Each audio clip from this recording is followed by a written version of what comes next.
So dati, di ba, minsan nauuso sa atin yung sa mga magulang natin, medyo lumaki tayo sa mga palo, pinapalo tayo, pag nagkakamali Oo. tayo, yung may mga Oo. kwento pa, di ba, na lumuluhod tayo sa asin, sa bigas, yung mga ganon. Mm. Mm. Um, Meron na bang ibang ways ngayon ng pagdidisiplina?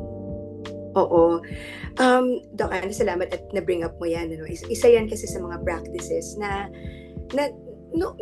doon ay tanggap na tanggap bilang isang paraan na pagdidisiplina. Pero ngayon kasi natututunan natin na ang takot, bagamat yung immediate reaction ng bata ay sumunod, sa kalaunan, kapag ang motibasyon nanggagaling sa takot, hindi ito nakakabuti sa development ng bata.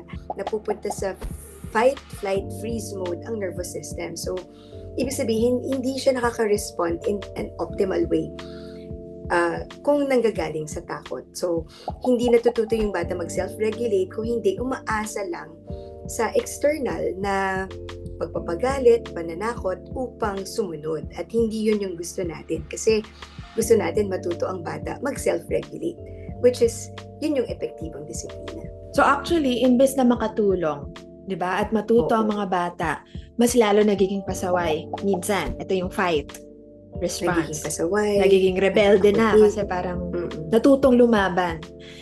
Oo. Tapos yung flight, yung flight response, ito na yung nagiging matatakutin. Di ba?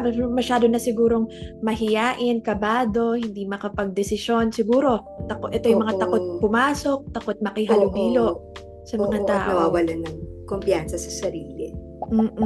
Tapos yung freeze, naku, ito yung nakikita natin, Doc Javi, di ba? Yung mga nade-depress na, nagsha-shutdown, medyo nawawalan na sila ng, hindi na sila naglo-look forward to sa mga bagay-bagay, no? Nawawalan ng gana, nawawalan ng pag-asa, parang wala silang, parang hindi humahantong sa, yung kumbaga pakiramdam nila, wala silang pwedeng aksyonan sa buhay nila.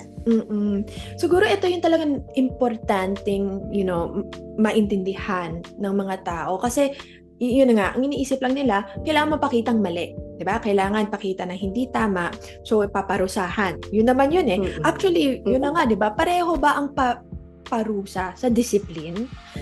Yung disiplina, alam naman natin, lahat ng magulang nanggagaling sa pagmamahal.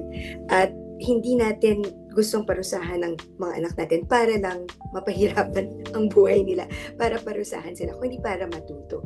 Yung pagtuto na yun, nanggagaling sa pag-aalaga at pagmamahal.